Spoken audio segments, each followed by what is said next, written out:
Good morning. I'm going to keep talking about Ryaku Fusatsu, the full moon ceremony. Last time I gave a lecture, I talked about it, the refuges. I talked about repentance. So this time we're going to talk about the next section, which is called the Homages. And if you want to see the first lecture, it's on YouTube, as well as the audios on our website. So this section of the Bodhisattva ceremony is making homages to the Buddhas, the Bodhisattvas, and the ancestors. And also, I would say it's paying homage to our true nature. So, what I want to talk about is the meaning of each one of the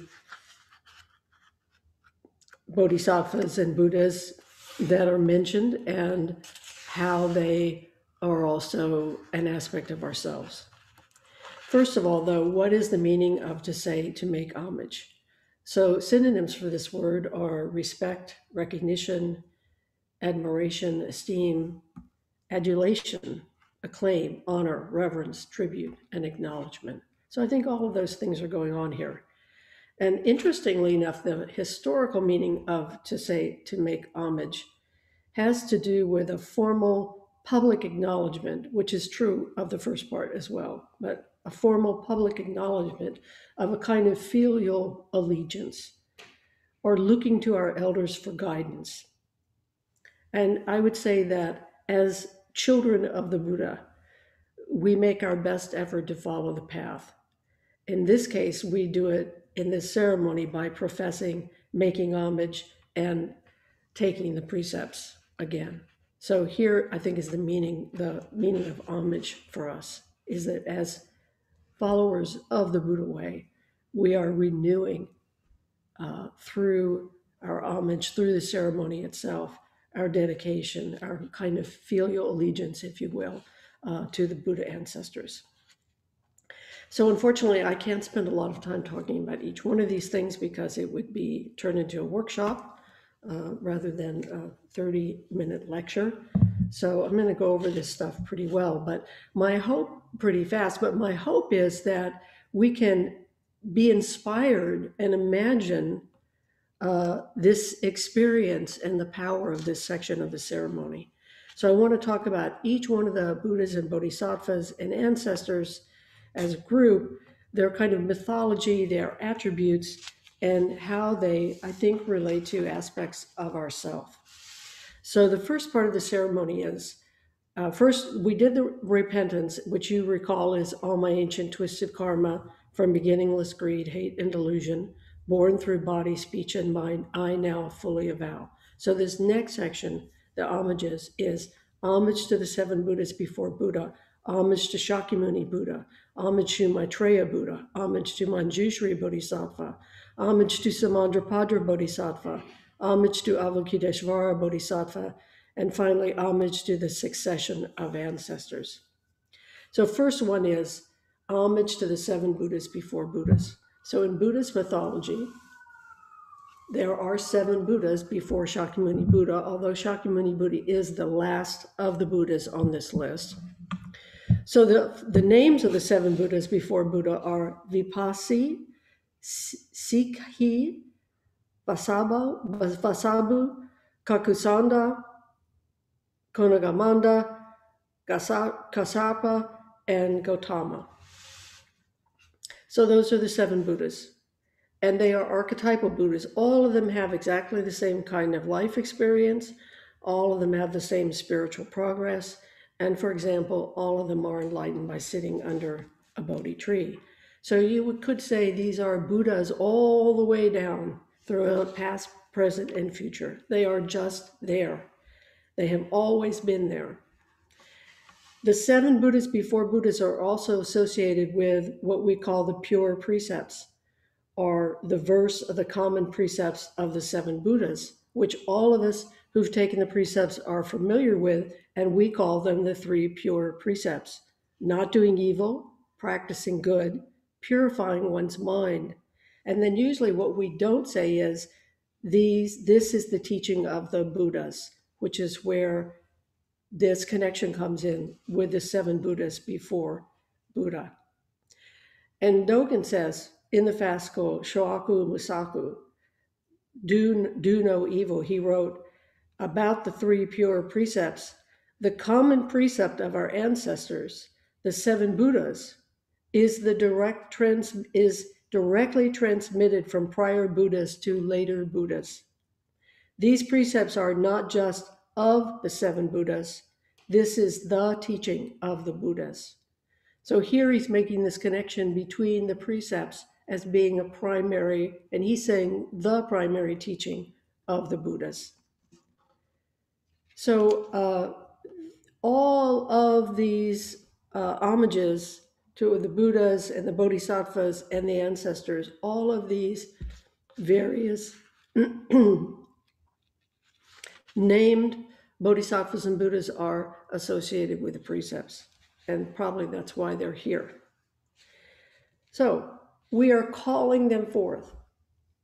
When we make homage, we are calling them forth to witness this ceremony, to witness our public taking of the precepts. They are here to support us. It's kind of like Vimalakirti's room. All these Bodhisattvas and Buddhas are packing in here all over the world. Every time the Bodhisattva ceremony is performed, they come and they witness and they support. They are, in one version of the priest ordination ceremony, when the homages are done, it says, the Buddhas are witness and spiritual teachers. The Bodhisattvas are our fellow practitioners. So the Buddhas are witness and spiritual teachers, and the Bodhisattvas are our fellow practitioners.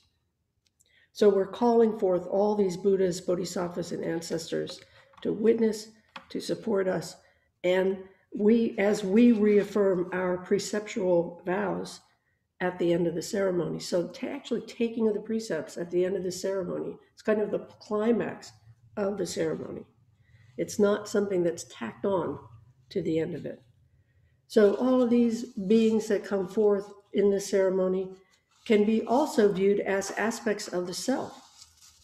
So we can think of these 7 Buddhas as our basic nature, Buddha nature, the whole of reality's functioning. We call this the foundational isness or suchness of reality. We call this forth to join us in the ceremony. Of course, we're calling forth what already is, which is our true nature and the true nature of everything. Therefore, what we are calling forth is already us as ourself, and also us, universal us, as all being and as family. We recall, we remember, we bring together and bring forth our true nature. We call forth our true nature. So these Buddhas, 7 Buddhas before Buddhas, they represent this shared activity of the universe's process within the context of each particular thing or being. So in this way, as are all 7 Buddhas as they awaken, we are all the same. Our Buddha nature-ness, if you will, is not different. And at the same time, all of these 7 Buddhas are mentioned by name. They all have names. They all have their own Buddha fields. They all have their own particular tree under which they were enlightened. And yet they are simultaneously just Buddhas and ancestors all the way down, without beginning or with end. So we and they are both universal and particular simultaneously. So the first of the named homages is Shakyamuni Buddha. So we know that Shakyamuni Buddha is the Buddha associated with our world system, the Saha world. You know, he's our guy. He's our Buddha. So historians believe that Shakyamuni Buddha was a real person. But the historical aspect in this case, from a spiritual point of view, is not really important. What is important is how his life inspires us and reflects back to us our own experience as human beings, our own life's path. So from the perspective of our lineage, he's the beginning of our lineage stories. He's gone before us. He's shown us through his life story how to mature in practice. Shakyamuni Buddha's life is essentially a general outline of the spiritual journey. And often when his life is taught, that's what it is that we talk about from a practitioner's point of view. So I kind of wanted to list what those different aspects generally are. And this has been listed by many spiritual traditions, including, of course, Joseph Campbell's famous The Hero's Journey. So the first one is that we have this awareness that something is amiss, that there's more to life than what we are experiencing. That brings about a desire to explore and meet those difficulties and trials. We go on a quest for a better understanding of life itself and our place in this life, and we look for a teacher or for teachings that will guide us, to give us a kind of shape and form of how we enter into this new exploration. So we get an idea, we begin to form an idea of a better way with the support of these teachings and this community and a teacher or teachers, and we find a path that seems wholesome and appropriate for us, and we stay on that path. That's an important key place here, is that we stay and follow this path. This requires courage. It requires faith. And through this path of practice, we learn about ourselves and our place within this mandala of life. And then finally, in our tradition, in the 10 ox herding pictures, we go back to the marketplace with gift bestowing hands. But that's that aspect of maturity. So this final step is the step of giving back. So we do this as parents, we do this as friends, we do this as in our lives in various situations. We do it at work, this bringing back this wisdom. So we go back into the marketplace and we practice our understanding, and it's done not as an introspective practice, but as a helping, supporting others. This kind of maturity, it's active in the world. So that's how we can think about Shakyamuni Buddha. We are calling forth that aspect of our lives, that spiritual path, when we call forth and say homage to Shakyamuni Buddha. The next homage is homage to Maitreya Buddha. Who is Maitreya Buddha? Maitreya Buddha is the future Buddha. He is Shakyamuni's successor. He's also known by the name Anjita, which means unconquerable bodhisattva. So now we have talked about the past, the 7 Buddhas before Buddha. We talked about the present, yet physically gone Buddha, Shakyamuni Buddha, and the future Buddha, Maitreya. So Maitreya in Sanskrit, or metta in Pali, means loving kindness. Right now, Maitreya is in Tusita heaven, which is where Shakyamuni Buddha hung out before he was reborn as Shakyamuni Buddha. So he's waiting in Tusita heaven for his time to appear, which will not be for quite a while. It certainly won't be in our lifetime, because he can only appear when there's absolutely no vestige of the Dharma left in this world, which is said to take hundreds and thousands and billions of chilicosms of time. In Shan, Shakyamuni Buddha gave his okesa to Mahakashapa, who was his main disciple, to keep for Maitreya. So Mahakashapa is waiting for Maitreya's appearance inside the mountain called Kukutapapada. So that's where Mahakashapa is. I'm laughing because Shaku's laughing. So he's keeping this golden robe for Maitreya Buddha when he appears. And when Maitreya appears with his golden okesa that he receives, he will, all beings will be enlightened through the precepts, and their lifespans will be 80,000 years. So he teaches the precepts, people wake up, their lifespan is very, very long compared to ours. And we have here another connection between the names we chant in the ceremony and the precepts itself. So the archetype for us, I would say, is that when we are in accord with our life and we are leading with our Buddha mind, our Buddha nature, we respond with realized action. Our basic nature is metta, or compassion. And no matter how many times we fall down, Maitreya is still standing next to us. Our own true nature will never abandon us. We can think of this as our Buddha nature looking over us, waiting to come forth as we mature in practice. So I would suggest that that is one of the ways that we can think about when we make homage to Maitreya Buddha. So the next three, or the next two Buddhas are Bodhisattvas, or Samantabhadra and Avalokiteshvara. Interestingly,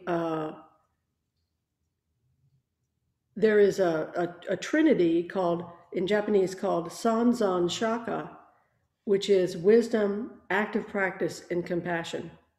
And the iconography of this in East Asian Buddhism is of Shakyamuni Buddha, flanked by Manjushri and Samantabhadra. So taken together, they represent the fully enacted Buddha mind or heart. So again, we had Maitreya Buddha. Next Buddha is Manjushri Bodhisattva. So we have Manjushri and we have Samantabhadra and Shakyamuni together making up this trinity of the San, Zan, Shakya. So Manjushri Buddha is the Bodhisattva of wisdom, of doctrine and awareness. So Manjushri is wisdom, doctrine, and awareness. Samantabhadra is associated with practice and meditation. And in Chinese Buddhism, Samantabhadra is associated with wisdom action. And Samantabhadra, if you've seen the some of the iconography of him, he's flying on a white elephant.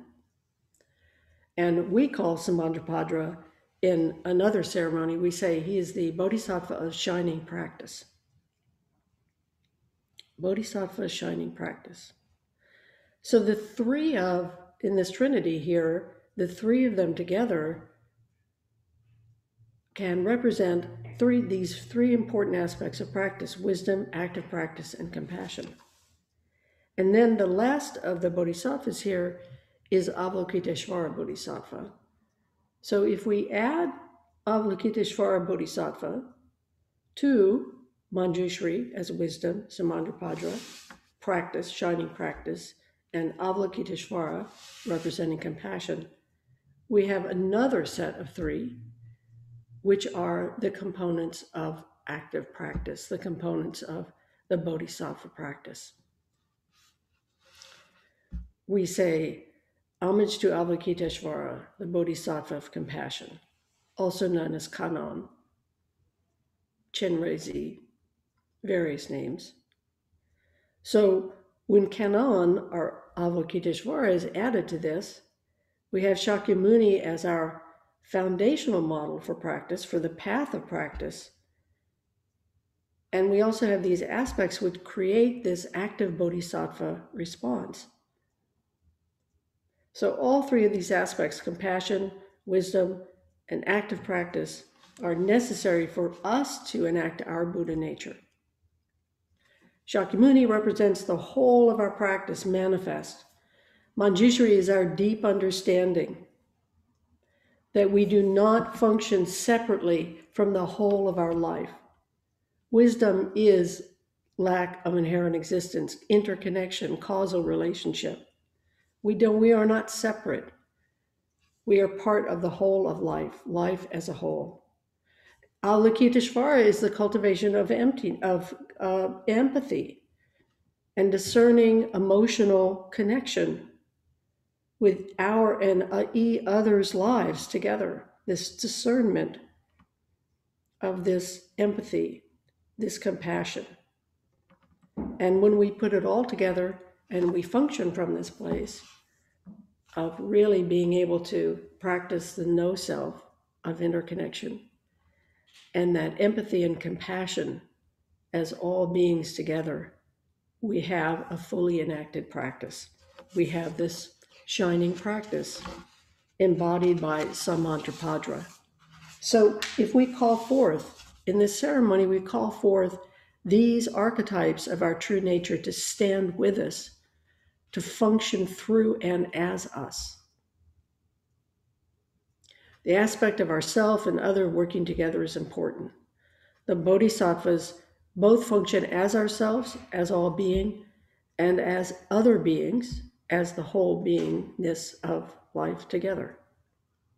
So we make this effort ourselves, and yet we also rely upon and have faith in the efficaciousness and altruistic practice of ourselves and others together. We can't do it by ourselves. So this calling forth of the Bodhisattvas is calling forth these various aspects of ourselves and aspects of others as well to come forward and stand with us and be with us, support us. Remember who we are, remember our true nature. And of course, you can also imagine the Bodhisattvas not just as aspects of yourself, but also as beings who come forth and stand with you. Dogen has this great part in Uji where he talks about the devas on your right and left, that they come forth and they stand with us and support our practice.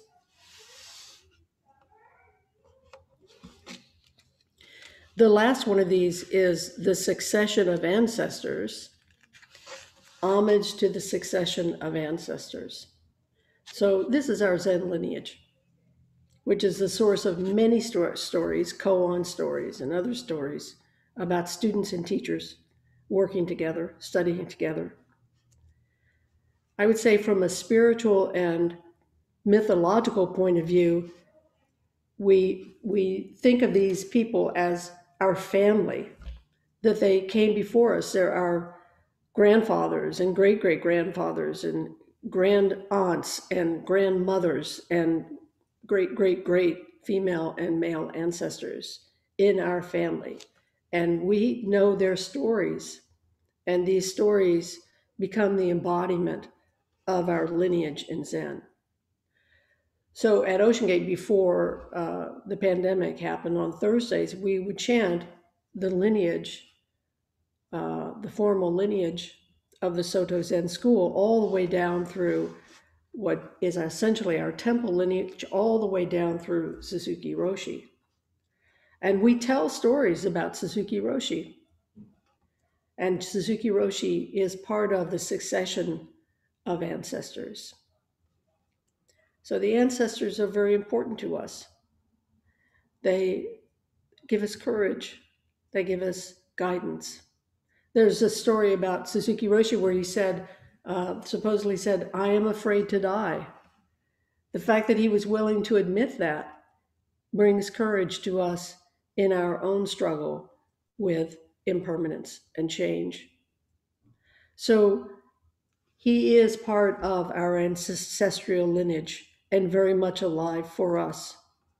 So we bring forth, when we say the successions of ancestors, we are bringing forth the whole of our lineage, bringing it forth, asking it to come, be here. We recognize who is recognized, and we recognize all that we do not know. We recognize all of the men and women who have practiced Zen throughout space and time in memorial, and we know and remember them and bring them forth to come and occupy this place with us, to support us and bear witness to the vow that we take the precepts. And a very important aspect of the ceremony is bowing, prostrations, which I talked about last time as well. Here's what Dogen said about bowing and about prostrations.